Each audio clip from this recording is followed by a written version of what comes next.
My dear students, Assalamu alaikum wa rahmatullahi wa barakatuhu. As you know that for a few days I could not have some lectures on this because I was ill. And as you know that in Kashmir there is COVID is spreading very fast. And so we all are requested to sit at home, follow the COVID instructions so that we will remain safe. So जो इससे पहले जो हमने जो topic पढ़ा था वो था इंट्रोडक्शन अबाउट फिलॉसफी। ये जो पहला यूनिट है इसमें जो लास्ट आपका जो टॉपिक है वो है फिलॉसफी। तो इसमें हमने इंट्रोडक्शन मैंने लास्ट आपको लेक्चर में दी कि फिलॉसफी क्या होती है। तो आज का जो हमारा ये है वो है मीनिंग ऑफ फिलॉसफी। तो जब हम अगर हम इसकी मीनिंग यहाँ मैंने बोर्ड पे लिखा है मीनिंग, अगर हम इसकी बात करेंगे मीनिंग ऑफ फिलॉसफी की, तो यहाँ पर philosophy is the oldest and original discipline. तो ये पहला है। दूसरा है इसमें इट इज कॉल्ड, ये जो फिलॉसफी है it is called mother of all arts and science of sciences. तो ये जो फिलॉसफी है इसको पहले हमें समझना है फिलॉसफी क्या है। जैसे अगर हम डिक्शनरी मीनिंग लेंगे इसकी या जो बुक्स में अवेलेबल है उसका है लॉ ऑफ विजडम। तो यहाँ पर विजडम आता है इसमें, जब किसी के पास विजडम आ जाएगी तो वो एजुकेशन के जरिए से जब वो हासिल करेगा एक स्टूडेंट या कोई पर्सन, तो उसमें अल्टीमेटली वो कहाँ पर पहुंचता है, उसमें विजडम आ जाती है।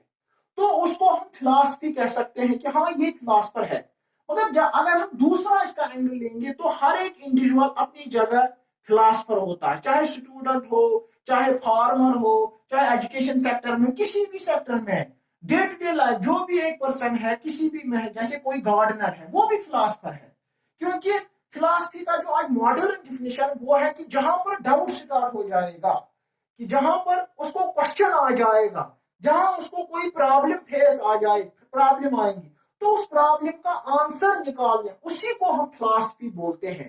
तो आज की जो डिफिनेशन है फिलॉसफी, अब ये जो ट्रेडिशनल डिफिनेशन है लॉ ऑफ विजडम, आज की डिफिनेशन है फिलॉसफी की, उसको हम बोलते हैं आर्ट ऑफ क्रिएटिव क्वेश्चंस। कि हम बच्चों में किस तरह से ज्यादा क्वेश्चन अराइज करें, कि उसके माइंड में ज्यादा से ज्यादा क्वेश्चन अराइज होने चाहिए, उसको हम फिलॉसफी बोलते हैं। कि जहां पर भी डाउट हो, क्योंकि जहां पर डाउट हो, डाउट के जरिए से ही आप उसको सर्च करोगे, उसका सोल्यूशन फाइंड आउट करने की कोशिश करोगे, तो फिर आप सच्चाई की जाने पहुंचोगे। तो that is philosophy, searching for truth. तो यहां पर क्या है कि it is the mother of all arts and science of sciences. यहाँ पर आता है जो फिलॉसफी, इसमें साइंस का भी आता है, जैसे साइंटिफिक मेथड इसमें अप्लाई होते हैं साइंस, साइंस से इसका है यहाँ पर। जैसे हम बोलते हैं कि साइंस इज द, जैसे साइंसिया से निकला है टू नो, चीज को जानना, कॉग्निटिव, यहाँ पर है साइंस ऑफ कॉग्निशन भी इसको बोलते हैं। जहां पर हम क्रिटिसिज्म करेंगे कॉग्निशन को, वहां पर फिलॉसफी ऑरिजिनेट होती है। जैसे टू नो, यहाँ पर study of observation and experimentation to prove the nature and all nature facts, उसको हम साइंस बोलते हैं। मगर जहां पर हम क्रिटिसिज्म ऑफ कॉग्निशन करेंगे, दैट इज फिलॉसफी। तो यहाँ पर it is mother of all arts and science of sciences. Philosophy is deeply diffused into the wholeness of human life. इसी तरह से अगर हम एरिस्टोटल की बात करते हैं, एरिस्टोटल बोलता है everyone follows out a philosophy whether he is aware or not। हर कोई इंसान अपनी अपनी जगह एक फिलॉसफी अपनी करते हैं रोजमर्रा जिंदगी में, चाहे वो इसको जानता है कि नहीं जानता है। इसी तरह से हम क्या कहते हैं, इट इज अ बिलीफ और a point of view concerning purpose और values. It is careful critical systematic work of the intellect in the formation of belief. तो यहाँ पर आता है फिलॉसफी में आपका आता है क्रिटिकल थिंकिंग का इन्वॉल्वमेंट होता है, सिस्टमैटिक वर्क ऑफ इंटेलेक्ट, की कहां पर आप इतनी जहानत को किस तरह से बढ़ाओगे। वो तो आप नाले से बढ़ाओगे जब आप में आ जाएगा, तो उसको वो भी फिलॉसफी में आता है। ये जो फिलॉसफी है it discusses the nature of reality. तो यहाँ पर है कि इसके बाद हमारा जो लेक्चर होगा वहां पर हम डिस्कस करेंगे कि ये जो फिलॉसफी है इसके ब्रांचेस क्या क्या, ये किस किस एरिया, कौन कौन सा इसका फील्ड इसमें आता है। कि तो वहां पर मैं बोलूंगा इसमें रियलिटी के बारे में भी स्टडी करता है, जैसे यूनिवर्स की रियलिटी क्या है। इसी तरह से उसमें ये फिर नॉलेज के बारे में भी ये मतलब ये स्टडी करता है, इसे और एक ब्रांच है इसमें। इसी तरह से यहाँ पर कहते हैं वैल्यूज के बारे में फिलॉसफी स्टडी करता है, उनको ऑक्सियोलॉजी बोलते हैं या मेटाफिजिक्स। इसी तरह से इसमें एपिस्टेमोलॉजी, वो हम और एक लेक्चर में डिस्कस करेंगे। तो यहाँ पर है ये जो फिलॉसफी है it discuss the nature of reality, nature, origin, methods and limits of human intelligence and beliefs about the values।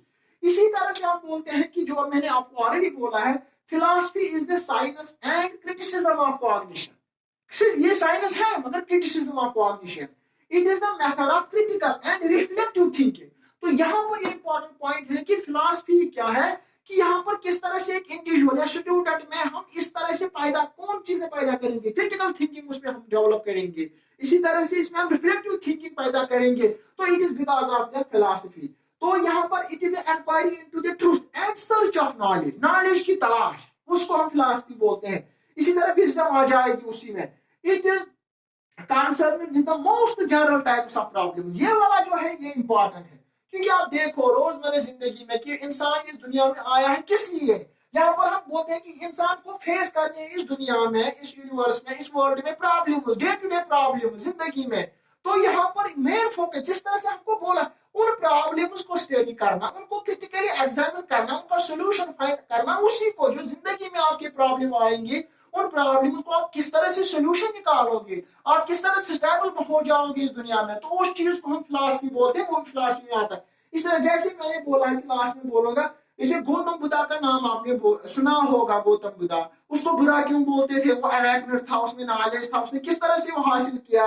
तो उसने भी कुछ पॉइंट्स बोले हैं इसके बारे में, जैसे देयर इज सफरिंग, कि दुनिया में सिर्फ गम ज्यादातर इंसान को फेस करने हैं गम, यहाँ पर सफरिंग पेन होते हैं। तो कभी कभी जिंदगी में खुशी होती है, ज्यादातर इंसान को दोस्त किसको इसके साथ बनानी है, सफरिंग, सफरिंग में जिंदगी में बार बार आपको फेस करने हैं इन सफरिंग्स को। तो गौतम बुद्ध बोलता है कि आप मायूस क्यों हो जाते हो, देयर इज सफरिंग, दुनिया इसीलिए है, चैलेंजेस है, सफरिंग है, पेन है।